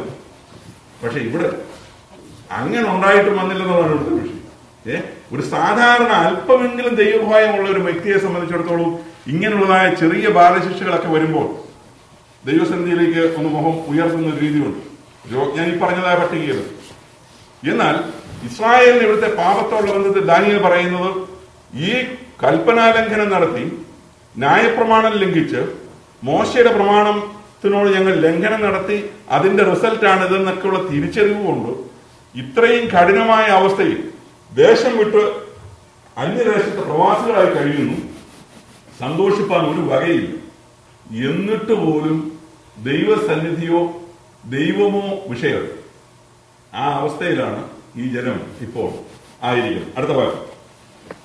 നിന്റെ ജനത്തെ ബലമുള്ള കൈകൊണ്ട് മിസ്രൈം ദേശത്ത് നിന്ന് കൊണ്ടുവന്ന് ഇന്നുള്ളത് പോലെ നിനക്കൊരു നാമം ഉണ്ടാക്കിയവനായി ഞങ്ങളുടെ ദൈവമായ കർത്താവേ, ഞങ്ങൾ പാപം ചെയ്തത് ദുഷ്ടത പ്രവർത്തിച്ചിരിക്കുന്നു. മതി. അപ്പോൾ അവിടെ ദൈവത്തിന്റെ നാമത്തെയാണ് ഈ പ്രാർത്ഥനയിൽ ഓർക്കുന്നത്. ദൈവം തന്റെ ജനത്തെ എന്ത് ചെയ്തു? ദൈവത്തിന്റെ ബലമുള്ള കൈകൊണ്ട് മിസ്രൈം ദേശത്തു നിന്ന് കൊണ്ടുവന്നു. അപ്പോൾ ഫറവോന്റെ കൈക്കീഴിൽ നിന്നും ദൈവം ഇസ്രായേലിനെ വീണ്ടെടുത്തു. അവരെ വാഗ്ദത്ത നാട്ടിലേക്ക് ദൈവം കൊണ്ടുപോവുകയാണ്. അപ്പോൾ ദൈവത്തിന്റെ ബലമുള്ള കരമാണ് എന്ത് ചെയ്തത്? അവരെ അവിടെ വിടുവിച്ചത്. മോശയുടെ കയ്യിലെ വടിയോ മോശയോ അല്ല, ദൈവമാണ്. ദൈവത്തിന്റെ ബലമുള്ള കരങ്ങളാണ് മിസ്രൈമിന്റെ ഭരണാധികാരികളുടെ കയ്യിൽ നിന്നും ഈ ജനത്തെ വിടുവിച്ചത്. ആ വിടുവിക്കുന്ന ദൈവത്തിനൊരു ഉദ്ദേശമുണ്ടായിരുന്നു. ദൈവത്തിന്റെ നാമം ജാതികളുടെ നടുവിൽ എന്ത് ചെയ്യണം? പ്രസിദ്ധപ്പെടണം, മഹത്വമെടുക്കണം. അത് നമുക്ക് കാണുവാൻ കഴിയും. ഇസ്രായേൽ ഇങ്ങനെ കരയാത്ര ചെയ്ത് വാഗ്ദത്ത നാട്ടിലേക്ക് പോകുമ്പോൾ ഈ ജനം വരുന്നു എന്ന് കേൾക്കുമ്പോൾ തന്നെ സമീപ സ്ഥലങ്ങളിലെ ഭരണാധികാരികൾക്കും ജനങ്ങൾക്കും ഭീതിയായിരുന്നു. അവർ പറയുന്നുണ്ട്, നിങ്ങളെക്കുറിച്ചുള്ള ഭീതി ഞങ്ങളുടെ മേൽ വീണിരിക്കുന്നു. അപ്പോൾ ഇസ്രായേൽ എന്ന് പറയുന്ന ജനവും ഇസ്രായേലിന്റെ ദൈവവും ജാതീയ സമൂഹങ്ങളുടെ ഇടയിൽ, ജാതീയ ദൈവങ്ങളുടെ ഇടയിൽ ഒരു ഭീതി വിഷയമായിരുന്നു. ആ നാമത്തിന്റെ ശക്തി അത്ര വലുതായിരുന്നു എന്നുള്ളതാണ്. അടുത്ത വാക്യം. കർത്താവേ, നിന്റെ നിന്റെ സർവ്വനീതിക്കും ഉത്തമം നിന്റെ കോപവും ക്രോധവും നിന്റെ വിശുദ്ധപ്രദമായ യെരൂശലേം നഗരത്തിൽ നിന്നും നീങ്ങിപ്പോകുമാറാകട്ടെ. ഞങ്ങളുടെ പാവങ്ങൾ നിമിത്തവും ഞങ്ങളുടെ പിതാക്കന്മാരുടെ അകൃത്യങ്ങൾ നിമിത്തവും യെരൂശലേമും നിന്റെ ജനവും ഞങ്ങൾക്ക് ചുറ്റുമുള്ള എല്ലാവർക്കും നിന്നയായിട്ട് നിൽക്കുന്നുവല്ലോ. അപ്പൊ യെരൂശലേമിന്റെ മേൽ ഈ ശാപം ഇങ്ങനെ നിഴലിട്ട് നിൽക്കുകയാണ്. അപ്പോൾ യെരൂശലേമിന്റെ മേലുള്ള ശാപം, യെരൂശലേമിന്റെ മേൽ നിഴലിട്ട് നിൽക്കുന്ന ശൂന്യാവസ്ഥ ദൈവമേ എന്ത് ചെയ്യണമേ? നീങ്ങിപ്പോകണമേ. അതിന്റെ കാരണക്കാരെ വീണ്ടും പറയുകയാണ്, ഞങ്ങളും ഞങ്ങളുടെ പിതാക്കന്മാരും. അപ്പോൾ ഞങ്ങളും ഞങ്ങളുടെ പിതാക്കന്മാരും ആണ് ഇതിന്റെ കാരണക്കാർ. അതിനുശേഷമാണ് യെരൂശലേമും നിന്റെ ജനവും ഞങ്ങൾക്ക് ചുറ്റുമുള്ള എല്ലാവർക്കും നിന്നയായി തീർന്നിരിക്കുന്നുവല്ലോ.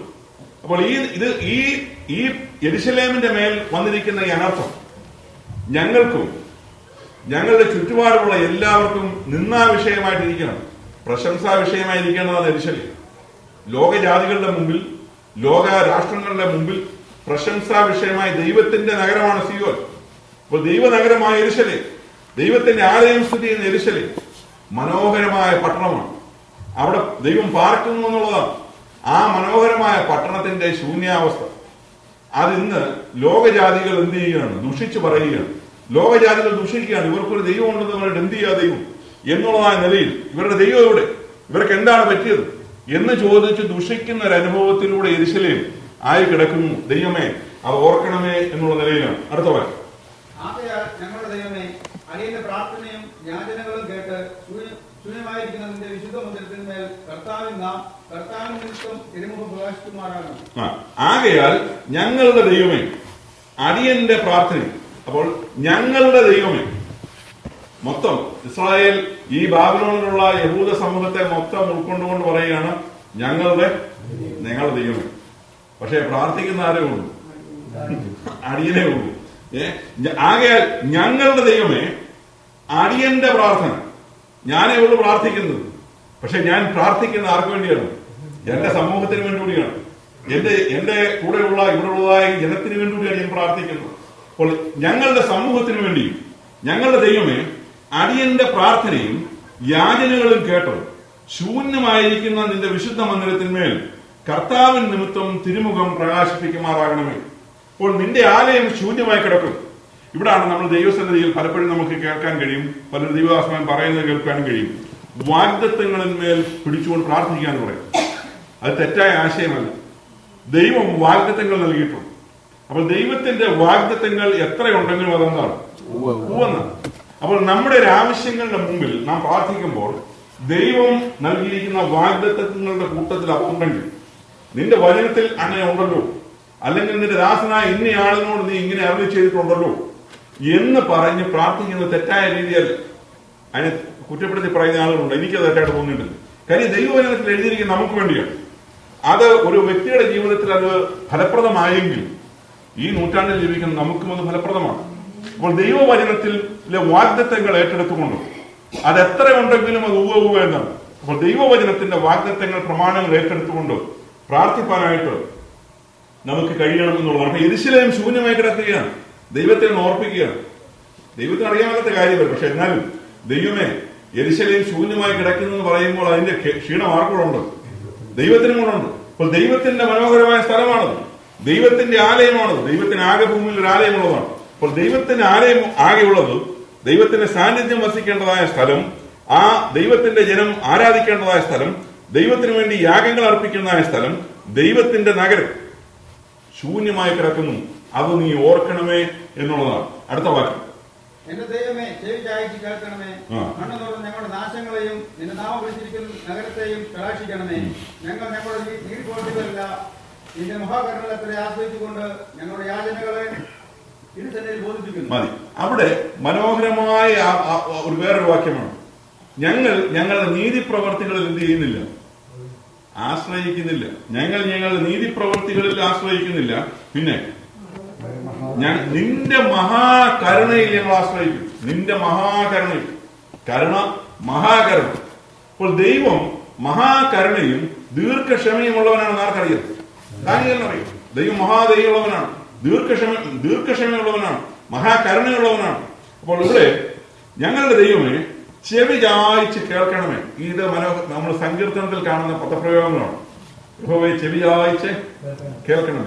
ഈ ചെവി ചായ്ച്ച് കേൾക്കുക എന്ന് പറയുന്നത് എന്താ അർത്ഥമാക്കുന്നത്? ചെവി ചായ്ച്ച് കേൾക്കുക എന്ന് പറഞ്ഞു നമ്മളിങ്ങനെ രണ്ടുപേരും അടുത്തടുത്തിരിക്കുമ്പോൾ അടുത്തിരിക്കുന്നവർ സംസാരിക്കുന്നു, നമുക്കൊരു കൂസലുമില്ലാതെ നമ്മളിങ്ങനെ ഇരിക്കുക. അതേസമയം നമ്മൾ അദ്ദേഹത്തിന്റെ സൈഡിലോട്ട് ഒരു അല്പം ഒന്ന് ചെവി ചായച്ചു കൊടുത്താൽ ഈ സംസാരിച്ചുകൊണ്ടിരിക്കുന്നതാണ് ഒരു സന്തോഷം, അല്ലേ? അപ്പോൾ അദ്ദേഹത്തിന് തോന്നും ഞാൻ ഈ പറയുന്ന കാര്യങ്ങൾ എന്ത് ചെയ്യുന്നു, ശ്രദ്ധിക്കുന്നു. ഇദ്ദേഹം ശ്രദ്ധിക്കുന്നില്ലെങ്കിൽ പോലും ഇദ്ദേഹം മാനുഷികമായ രീതിയിൽ ഇദ്ദേഹം ഇങ്ങനെ ചെവി ഒന്ന് ചായച്ചു കൊടുത്തേക്ക് മറ്റു കാര്യങ്ങളാണ് അദ്ദേഹത്തിന്റെ തലമുറയിലൂടെ പോകുന്നതെങ്കിൽ പോലും ഈ സംസാരിക്കുന്ന ആളിന് അതൊരു മാനസികമായ ഒരു സന്തോഷം, ഞാൻ ഈ പറയുന്ന കാര്യം കേൾക്കുന്നുണ്ടല്ലോ. അപ്പൊ ദൈവത്തോടുള്ള ബന്ധത്തിൽ ദൈവം ചെവി ചായച്ച് കേൾക്കുക എന്ന് പറഞ്ഞാൽ തന്റെ മക്കളുടെ നിലവിളിക്ക് വേണ്ടി അവന്റെ ചെവി അവൻ ചായക്കുന്നു.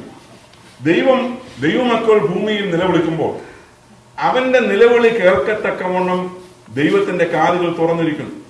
കേൾപ്പാൻ കഴിയാതെ വണ്ണം കർത്താവിന്റെ കാതുകൾ എന്ത് ചെയ്തിട്ടില്ല, മന്ദമായി പോയിട്ടില്ല എന്നുള്ളതാണ്. അത് നമ്മൾ ഓർക്കണം. അപ്പോൾ ദൈവം ചെവി ചായച്ച് കേൾക്കുന്നു. അപ്പൊ ദാനിയേൽ വിളിക്കുകയാണ് ദൈവത്തോട്, ദൈവമേ ചെവി ചായച്ച് കേൾക്കണമേ. അടുത്തത് അതിനടുത്ത വാക്യം അല്ലല്ല 18-ാം വാക്യം, ചെവി ചായച്ച് കേൾക്കണമേ, കണ്ണ് തുറന്ന് ഞങ്ങളുടെ നാശങ്ങളെയും. അപ്പൊ കണ്ണ് തുറന്ന് കാണണമേ. ദൈവത്തോട് പറയും കണ്ണ് തുറന്നത് കാണണമേ. ദൈവം കാണുന്നുണ്ട്, എന്നാൽ പോലും ദൈവത്തോട് പേഴ്സണലി അടുത്ത് എന്നോ റിക്വസ്റ്റ് ചെയ്യാണ്, കണ്ണ് തുറന്ന് ഞങ്ങളുടെ ഈ അവസ്ഥ ഒന്ന് കാണണമേ, ചെവി ചായച്ച് ഞങ്ങളുടെ നിലവിളി ഒന്ന് കേൾക്കണമേ. അടുത്തത്, കണ്ണു തുറന്ന് ഞങ്ങളുടെ നാശങ്ങളെയും നിന്റെ നാമം വിളിച്ചിരിക്കുന്ന നഗരത്തെയും കടാക്ഷിക്കണമേ. അപ്പൊ യെരൂശലേമിനെ കൂടെ ചേർത്താണ് പറയുന്നത്, യെരൂശലേമിനെ കടാക്ഷിക്കണമേ, യെരൂശലേമിനെ നോക്കണമേ. ഞങ്ങൾ ഞങ്ങളുടെ നീതി പ്രവർത്തികളല്ല, നിന്റെ മഹാകരുണയെ അത്രയെ ആശ്രയിച്ചുകൊണ്ടും ഞങ്ങളുടെ യാചനകളെ തിരുസന്നിധിയിൽ ബോധിപ്പിക്കുന്നു. അപ്പോൾ നീതി പ്രവർത്തികളായിട്ടൊന്നും പറയാനില്ല, ഞങ്ങൾക്ക് നിന്റെ സന്നിധിയിൽ പറയാൻ ഒരു നീതി പ്രവർത്തിയുമില്ല. പക്ഷെ ഞങ്ങളുടെ കയ്യിൽ ഇല്ലാത്ത ഒന്ന് നിന്റെ കയ്യിലുണ്ട്, അത് നിന്റെ മഹാകരുണയാണ്. ഞങ്ങൾക്ക് നിന്റെ സന്നിധിയിൽ പ്രശംസിപ്പാൻ പുകഴാൻ ഒന്നുമില്ല, ഒന്നും നിന്റെ സന്നിധി ചെലവാകത്തുമില്ല. എന്നാൽ നിന്റെ സന്നിധിയിൽ മഹാകരുണയുണ്ട് ദൈവമേ. ആ മഹാകരുണ കൊണ്ട് ഞങ്ങളുടെ അപേക്ഷ, ഞങ്ങളുടെ പ്രാർത്ഥന കേൾക്കുമാറാകണമേ എന്നുള്ളതാണ്. 19-ാം വാക്യം കൂടെ, കർത്താവെ കേൾക്കണമേ, കർത്താവെ ക്ഷമിക്കണമേ, കർത്താവെ ചെവികൊണ്ട് പ്രവർത്തിക്കണമേ. എന്റെ ദൈവമേ, നിന്നെ തന്നെ ഓർത്ത് താമസിക്കരുതേ, നിന്റെ നാമം വിളിച്ചിരിക്കുന്നുവല്ലോ. കർത്താവെ കേൾക്കണമേ, കർത്താവെ ക്ഷമിക്കണമേ, കർത്താവെ ചെവിക്കൊണ്ട് പ്രവർത്തിക്കണമേ. എന്റെ ദൈവമേ, നിന്നെ തന്നെ ഓർത്ത് താമസിക്കരുത്. ദൈവത്തെ വിചാരിച്ച, അപ്പൊ ദൈവത്തോട് തന്നെ പറയണം, ദൈവമേ, ദൈവമായ അങ്ങേ തന്നെ ഓർത്ത്, ദൈവത്തെ തന്നെ ഓർത്ത്. ദൈവമേ എന്ത് ചെയ്യരുത്, ഇനി താമസിക്കരുത്, ഇനി ഇത് നീട്ടിക്കൊണ്ടു പോകരുത്. ഈ ജനത്തിന്റെ ഈ കഷ്ടത, ഈ പ്രവാസത്തിന് ഇനിയും ഒരു വിരാമം അല്ലെങ്കിൽ ഇതിനൊരു അന്ത്യം കുറിക്കണമേ. ഇത് നീട്ടിക്കൊണ്ട് ഇനിയും പോകരുത്. അവിടെ പറയുന്ന കർത്താവെ കേൾക്കണമേ, കർത്താവെ ക്ഷമിക്കണമേ, കർത്താവെ ചെവിക്കൊള്ളണമേ, കർത്താവെ പ്രവർത്തിക്കണമേ. എന്റെ ദൈവമേ, നിന്നെ തന്നെ ഓർത്ത് താമസിക്കരുത്, നിന്റെ നാമം വിളിച്ചിരിക്കുന്നു. അപ്പോൾ ദൈവമേ, ഞാൻ നിന്റെ നാമത്തിലാണ് വിളിച്ചപേക്ഷിക്കുന്നത്. ദൈവമേ താമസിക്കരുത്, ദൈവമേ കേൾക്കണമേ, ദൈവമേ കാണണമേ, ദൈവമേ പ്രവർത്തിക്കണമേ. ഭക്തനായ ഒരു മനുഷ്യൻ ദൈവസന്നിധിയിൽ പ്രാർത്ഥിച്ചതിന് ശേഷം വയ്ക്കുന്ന വാചകങ്ങളാണ്. ഈ പ്രാർത്ഥന നമുക്ക് ഇവിടെ അതിന്റെ അവസാന ഭാഗത്തേക്കാണ് നമ്മൾ വരുന്നത്. നമുക്ക് അടുത്ത ആഴ്ചയിൽ ഈ ഭാഗം തുടരാം. അവിടെ ഞാൻ പറഞ്ഞ ഈ ഭാഗം ഞാൻ ഉപസംഹരിക്കട്ടെ. അപ്പോൾ നമ്മുടെ പ്രാർത്ഥന എന്ന് പറയുന്നത് നമ്മുടെ വിഷയങ്ങളുടെ മേൽ പ്രവർത്തിക്കുന്ന ഒരു ദൈവം ഉണ്ടെന്നുള്ളത് ഈ പ്രാർത്ഥന, ഭക്തനായ ദാനിയേലിന്റെ പ്രാർത്ഥന നമ്മൾ വിളിച്ചറിയിക്കും. കാരണം ഈ പ്രാർത്ഥനയ്ക്ക് ഒരു മറുപടിയുണ്ട്. അതാണ് അടുത്ത നമ്മൾ കാണാൻ പോകുന്നത്. ഈ പ്രാർത്ഥനയ്ക്ക് മറുപടിയുണ്ട്. ഈ പ്രാർത്ഥനയ്ക്ക് മറുപടിയുമായി ദൈവം തന്റെ ദൂതനെ അയക്കുന്നു. അപ്പോൾ നമ്മളുടെ പ്രാർത്ഥനയ്ക്ക്, ഒരു ദൈവവേദനയുടെ പ്രാർത്ഥന കേൾക്കുവാൻ ദൈവത്തിന്റെ കാതുകൾ എപ്പോഴും തുറന്നിരിക്കുന്നു എന്ന് നോക്കണം. നാം അതുകൊണ്ടാണ് ഇസ്രായേലിന്റെ പരിപാലകൻ മയങ്ങുകയില്ല, ഉറങ്ങുകയില്ല, സദാ ജാഗരൂകനായി നാം ഏത് സമയത്ത് വിളിച്ചാലും കേൾക്കുന്ന ഒരു ദൈവമാണ് നമുക്കുള്ളത്. അതാണ് നമ്മുടെ ദൈവത്തിന്റെ പ്രത്യേകത. നമ്മുടെ ദൈവത്തിന്റെ കാതുകൾ എന്ന് പറയുന്നത് വിഗ്രഹങ്ങളുടെ കാതുകൾ പോലുള്ളതല്ല. അവയ്ക്ക് കാതുണ്ടെങ്കിലും അവ കേൾക്കുന്നില്ല, അവയ്ക്ക് മൂക്കുണ്ടെങ്കിലും അവ മണക്കുന്നില്ല, അവയ്ക്ക് നാക്കുണ്ടെങ്കിലും അത് സംസാരിക്കുന്നില്ല, അവയുടെ തൊണ്ട കൊണ്ട് യാതൊരു ചലനവും ഉണ്ടാകുന്നില്ല, അവയുടെ കൈകൾക്ക് യാതൊരു പ്രവർത്തനവുമില്ല, കാലുകൾക്ക് ചലനമില്ല. പക്ഷെ നമ്മുടെ ദൈവം പ്രവർത്തിക്കുന്ന ദൈവമാണ്, നമ്മുടെ ദൈവം ചലിപ്പിക്കുന്ന ദൈവമാണ്, നമ്മുടെ ദൈവം ക്ഷമിക്കുന്ന ദൈവമാണ്, നമ്മുടെ ദൈവം കണ്ണു തുറന്ന് കാണുന്ന ദൈവമാണ്, നമ്മുടെ ദൈവം ചെവി തുറന്ന് കേൾക്കുന്ന ദൈവമാണ്, ചെവി ചായച്ച് കേൾക്കുന്ന ദൈവമാണ്. ദൈവത്തിന് സ്തോത്രം. എന്നാൽ ആ കരുണയ്ക്ക് വേണ്ടി അപേക്ഷിക്കുവാൻ ദൈവസന്നിധിയിൽ സമൃദ്ധിയായുള്ളതായ ദൈവത്തിന്റെ കരുണ, ദൈവത്തിന്റെ കൃപ, അതിൽ ആശ്രയിക്കുവാൻ നമുക്ക് കഴിയണം. ഞാൻ വാക്കുകളെ അവസാനിപ്പിക്കുന്നു. നാം എത്ര വലിയ പ്രയാസത്തിലൂടെ കടന്നു പോകുമ്പോഴും, എത്ര വലിയ പാപം നമ്മുടെ ജീവിതത്തിൽ ഉണ്ടായാലും, എത്ര വലിയ ലംഘനമാണ് നമ്മുടെ ജീവിതത്തിലുള്ളതെങ്കിലും, നമ്മളെ കഴുകി വെടിപ്പാക്കുവാൻ മതിയായ, നമ്മളെ ശുദ്ധീകരിക്കുവാൻ മതിയായ, നമ്മുടെ പാപം നീക്കി നമ്മളെ വെണ്മയാക്കുന്ന ദൈവത്തിന്റെ കൃപ എന്ന് പറയുന്നത് ഒരു പ്രധാനപ്പെട്ട വിഷയമാണ്. ദൈവത്തിന്റെ സ്തോത്രം. ദൈവമായ കർത്താവ് നമ്മെ സഹായിക്കുമാറാകട്ടെ. ആ കൃപാസനത്തിലേക്ക് ധൈര്യത്തോടെ കടന്നു ചെന്നു ഏത് സമയത്തും കൃപാസനത്തിലേക്ക് കടന്ന് ദൈവത്തിങ്കിൽ നിന്ന് കൃപ പ്രാപിക്കുവാൻ, നമ്മുടെ ജീവിതത്തിൽ കൃപ പ്രാപിച്ച് മുന്നേറുവാൻ ദൈവമായ കർത്താവ് നമ്മെ സഹായിക്കുമാറാകട്ടെ എന്ന് ഞാൻ പ്രാർത്ഥിക്കുന്നു.